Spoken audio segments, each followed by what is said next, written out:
Have you ever caught yourself reacting in a way you didn't understand? Not the kind of reaction you analyze afterward and think that could have gone better. I'm talking about a different kind. The one where something small happens. A word, a tone of voice, a look. And suddenly you're no longer the adult you think you are. Something tightens in your chest. An inner voice speaks louder than it should.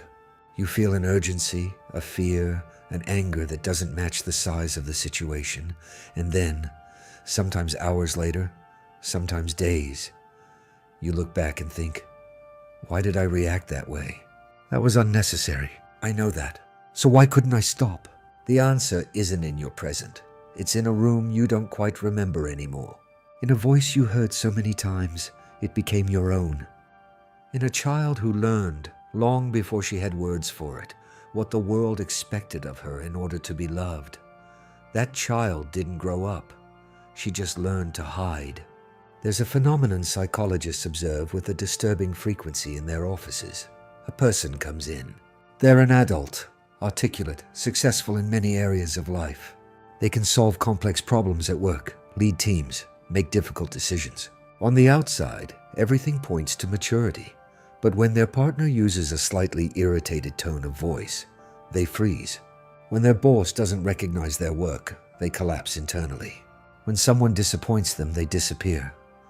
They can't ask for what they need, can't express that they were hurt. They simply vanish on the inside, or the opposite. They explode in ways they later can't explain. What's happening in those moments isn't adult weakness. It's a child taking the wheel. John Bradshaw, one of the psychologists who studied this phenomenon most extensively, had an image that became well known. He said we carry inside us a wounded child who, in moments of emotional pressure, runs to the steering wheel and starts driving. And we, the adult, are left sitting in the back seat, not understanding how we got where we got. When was the last time you felt like you weren't in control of your own reactions? To understand what happens inside you today, we need to go back to a time you probably don't remember. Not because it's too far away, but because it was too early for language. Before the age of 7, the human brain operates predominantly in theta waves, the same mental state as dreams, hypnosis, trance. There's no developed critical filter yet, no capacity to question, to contextualize, to separate what's true from what's interpretation. What exists is pure absorption. Everything that happens in that window, everything that is said, everything that is done, everything that is felt in the environment goes straight in. No filter, no analysis, and it becomes the foundation upon which you'll build your relationship with the world, with other people, and most importantly, with yourself. A father who was never present taught you something about what you deserve in terms of attention. An anxious mother taught you something about how safe the world is. A home where adults fought taught you something about what love looks like. A school where you were the different one taught you something about belonging. None of those lessons came in the form of a lecture. No adult sat down with you and said, "You're not enough," or "Love comes with conditions," or "Showing weakness is dangerous." They didn't need to say it. You simply learned it, and that learning, that belief system formed before you had the tools to question it, is operating right now. While you watch this video, while you work, relate to others, make decisions, judge yourself, almost no one talks about this the right way. Every human being arrives in the world with fundamental needs. I'm not talking about food and shelter. I'm talking about psychological needs. The need to be seen, to be heard, to feel that your presence matters, to be accepted not for what you do, but for who you are, to feel that the world is safe enough for you to exist in it. When those needs are consistently met, something happens. The child develops what psychologists call secure attachment. She learns at the deepest level that she has value, that she can trust, that she can ask for what she needs without fear of being abandoned or punished. She grows, not just biologically. She grows on the inside. She becomes capable of regulating her emotions, of having healthy relationships, of handling frustration without falling apart, of loving herself in a way that doesn't depend entirely on how others see her. But there's something nobody tells you about this. There's no such thing as a perfect parent. There's no such thing as a flawless childhood. There's no child who had all her needs met in an ideal way, because that would require parents who also had all their needs met, and their parents before them, and so on. Trauma isn't necessarily the dramatic event, the big thing that happened. Trauma, as therapist Gabor Mate defines it with a precision that cuts deep, is what happens inside you in response to what happened outside. It's the inner wound, the conclusion the child drew about herself from an experience she had no way of processing alone. And those conclusions, drawn with the logic of someone who is 4, 6, 8 years old. You are living by them to this day. Let me show you how this works in practice. A child who, every time she expressed anger, saw her mother emotionally withdraw, go quiet, grow sad, stop connecting, learned something. She learned that anger drives love away, that if I show what I'm truly feeling, I'll lose the person I need. That child grows up, becomes an adult, and has an enormous difficulty expressing anger in a healthy way. Either she swallows everything and explodes in ways she doesn't understand, or she stays on the emotional surface, always fine, always calm, unable to say that hurt me to the people she loves, because deep down, in the deepest place where that learning lives, she still believes that emotional authenticity costs love. Another child who only received attention and praise when she performed well, in school, in sports, in achievement, learned something different. She learned that love is conditional, that she has value for what she produces, not for who she is. That child becomes the adult who never rests, who feels guilty when she's not being productive, who has difficulty receiving simple affection without merit, who builds a life full of accomplishments and still wonders why she doesn't feel like enough. But there's something strange about this. That adult usually doesn't know she's operating from a childhood belief. She simply is this way, simply feels this way. The belief is so integrated into her identity that it feels like nature, not history. That's why therapy, self-knowledge, books, sometimes we know everything intellectually and still don't change. Because intellectual knowledge doesn't access the place where that programming lives. It doesn't live in the rational mind. It lives in the body, in the reactions, in the patterns that repeat before you even notice. Let me tell you about Clara. Clara grew up in a loving home, and that's important to say. Her parents weren't bad people. They were human. Her father worked a lot, was absent most evenings. Her mother compensated by being extremely present, but also extremely anxious.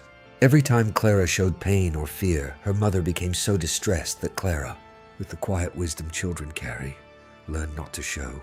Yet she learned to be strong so she wouldn't worry her. Mother Clara grew up being called mature, responsible. Everyone said she was old for her age, and she was, in fact, because she had learned to suppress her own need for care in order to tend to her mother's emotional needs. In adult life, Clara had a quality everyone admired. She was incredibly reliable.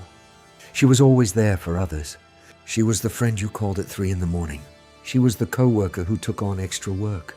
She was the partner who understood, who gave in, who held it all together, and she almost never asked for anything, not because she didn't need anything, but because needing had become for her something dangerous, something that overwhelmed the people she loved, something she quietly believed she had no right to do. Clara reached 35 exhausted in a way she couldn't explain, and also alone, not because people had abandoned her, but because she had never let anyone truly get close. Because letting someone get close meant they might see how much she needed. And that, for the child who still lived inside her, still felt like the most dangerous risk in the world. The inner child doesn't send letters, doesn't schedule a conversation, doesn't introduce herself by name. She speaks in other ways. And when you learn to recognize her language, you start seeing her everywhere. She speaks when you have a disproportionate reaction to a small criticism, when a word from someone you love hurts far more than it should, when you self-sabotage exactly when things were starting to go well, when you repeatedly choose people who recreate a family dynamic you swear you want to overcome. She speaks in your body, in the tension that appears when someone raises their voice, even if it's not at you, in the knot in your stomach before asking for something you need, in the exhaustion that comes from spending the whole day being who everyone else needs you to be. She speaks in your dreams, in the situations you avoid without knowing exactly why, in the people who irritate you in ways that make no rational sense, and she speaks, perhaps more clearly than anywhere else, in your relationships, because relationships are where the inner child finally finds a screen big enough to project everything she's been holding on to. Sigmund Freud observed something he called the repetition compulsion, the unconscious tendency to recreate familiar situations, even painful ones, in an attempt to finally resolve them. It's as if the psyche gets stuck in a loop, seeking, in each new relationship, the chance to finish the story that was left unresolved in childhood. The girl who grew up with an emotionally distant father will, many times, find herself drawn to emotionally distant people, not out of masochism, but because the unconscious recognizes the familiar pattern and sees in it an opportunity. Maybe this time I can be loved enough that he'll stay. The boy who grew up in a home where love and conflict were inseparable will, many times, feel bored in peaceful relationships and alive in intense ones, because intensity, for him, learned to mean love. Maybe the problem was never that you make bad choices. Maybe it's that you're choosing from a map drawn before you had the ability to choose, and that map will keep guiding your choices until you can see it. I need to pause here to say something important. This is not a script about blaming your parents, not because they're saints. They aren't. They were human beings with their own wounds, their own unhealed inner children, their own stories no one ever sat down to hear. But because blame, in this context, is a dead end, you can spend years angry at your parents and change nothing. The anger is legitimate. It's often part of the process. But it's not the destination. What psychologists observe is that the movement that truly transforms isn't accusation. It's understanding. It's the moment when you can see, not just intellectually, but truly feel, that that absent father probably had an even more absent father, that that anxious mother was carrying her own unhealed fears, that most people do the best they can with the tools they have. That doesn't erase what happened. It doesn't minimize your pain, but it frees you from a narrative where you are eternally the victim of something someone did to you, and places you somewhere else entirely, in agency, as an adult, as someone who can, right now, give the child you once were what she needed and never received. I want to be honest about what healing the inner child means, and what it doesn't mean. It doesn't mean regressing. It doesn't mean behaving like a child.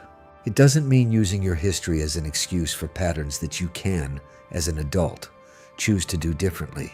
It means recognizing that there's a part of you that got stuck in a time when you had no choice, and that part still operates as though it doesn't. The IFS, Internal Family Systems, psychologist Richard Schwartz, has an approach I find among the most beautiful in modern psychology. He proposes that within us there are multiple parts, and that the most difficult parts, the most frightened, the most reactive, are generally the ones that most need compassion. Not control, the part of you that gets disproportionately jealous, the one that feels invisible in a group, the one that collapses when someone expresses disappointment, the one that needs constant approval to feel valid. Those parts aren't character flaws. They're scared children doing what they learned to do to survive in a world that seemed bigger and more unpredictable than they were. And what a scared child needs isn't discipline. It's presence. It's someone who says, I know you're scared. I'm here. You're safe now. When you learn to be that someone for yourself, when the adult you've become can turn toward that child with compassion instead of shame, something that seemed fixed begins to shift. I want to invite you into something right now. Think of a recent situation where you reacted in a way that surprised you afterward. A reaction that was too big for what happened. An emotion that appeared before you could think. Now, instead of judging the reaction, try asking a different question. How old was I when I learned to react this way? You don't need a precise answer. It's not an equation. It's a direction to look. Because often, when you can connect an adult reaction to something learned in childhood, something shifts in the way you see yourself. The reaction that seemed like weakness starts to look like what it always was, a survival strategy from someone very small in a very big world. And survival strategies deserve compassion, not shame. There's something almost no one mentions when they talk about the inner child. Along with the wounds, she kept other things.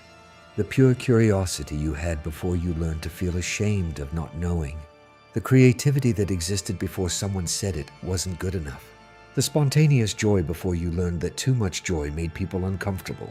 The ability to be completely present in one thing, a game, a drawing, a story, before you learned to divide your attention across 10 screens at once. The inner child isn't only wounds. She's also vitality. She's the part of you that still knows how to play, that can still be amazed, that still believes, somewhere, no matter how much adult life tries to convince you otherwise, that things can be different. Jung spoke of the puer aeternus, the eternal inner youth, the part of the psyche that preserves openness, possibility, the capacity to start over. When integrated, that part isn't immaturity. It's renewal. It's the reason some adults maintain a lightness that has nothing to do with naivety. They didn't lose touch with that part. They integrated it. There's a fundamental difference between two types of adults you encounter in the world. The first type reacts to the present through the lens of the past. Every new situation passes through the filter of old experiences. Every new person is, unconsciously, the father, the mother, the sibling, the third-grade teacher who said something that stuck.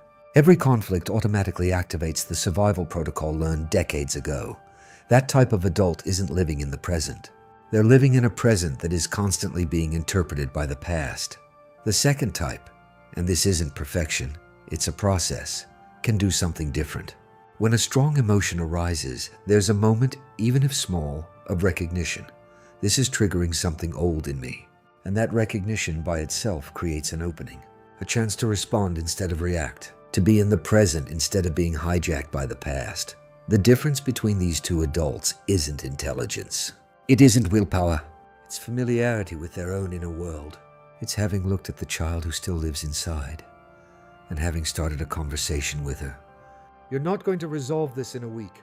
I won't tell you that a daily meditation will heal what took years to form. Not because it's not worth doing. It is. But because honesty is more respectful than easy promises. What I can tell you is that the simple act of noticing is already a form of healing. Every time you catch an automatic reaction and can pause long enough to ask yourself, where does this come from? You're doing something your inner child never had access to. You're being seen by someone safe, yourself. Every time you can treat yourself with even a fraction of the compassion you'd offer a friend in pain, you're breaking a pattern that may have centuries of history in your family. Every time you choose not to automatically repeat what was done to you, in the way you talk to yourself, in how you relate to others, in how you handle your own mistakes, you're rewriting something, not dramatically, not all at once, but for real. There's an exercise some therapists ask of their clients, and I'm going to invite you to do it on your own when you're ready. Find a photo of yourself as a child. The younger the better.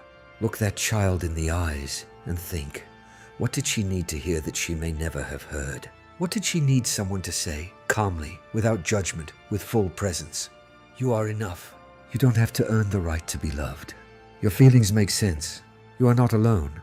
Now notice, the person who can say that to her today is you.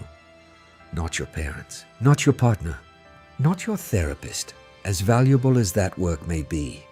You, the adult you've become, with all your imperfections, with everything you're still learning, is the only person who can go back to that child and say, I see you, and I'm not going anywhere. This isn't self-help. This isn't technique. This is the most profoundly human thing there is. The possibility of being, for yourself, what you needed most. If you made it this far, there's something inside you that knew it needed this conversation. It wasn't a coincidence that the algorithm brought you to this video at this moment. Or maybe it was, but you chose to stay. And that says something about where you are in your journey. In the next episode, we're going to talk about something this inner child does with a frequency you probably don't even notice. She sabotages. She gets close to what you want most and destroys everything before the disappointment can come. First, it's one of the most common and least understood patterns in human psychology, and if you've ever lived through it, You'll know exactly what I'm talking about. Stay here. The journey continues.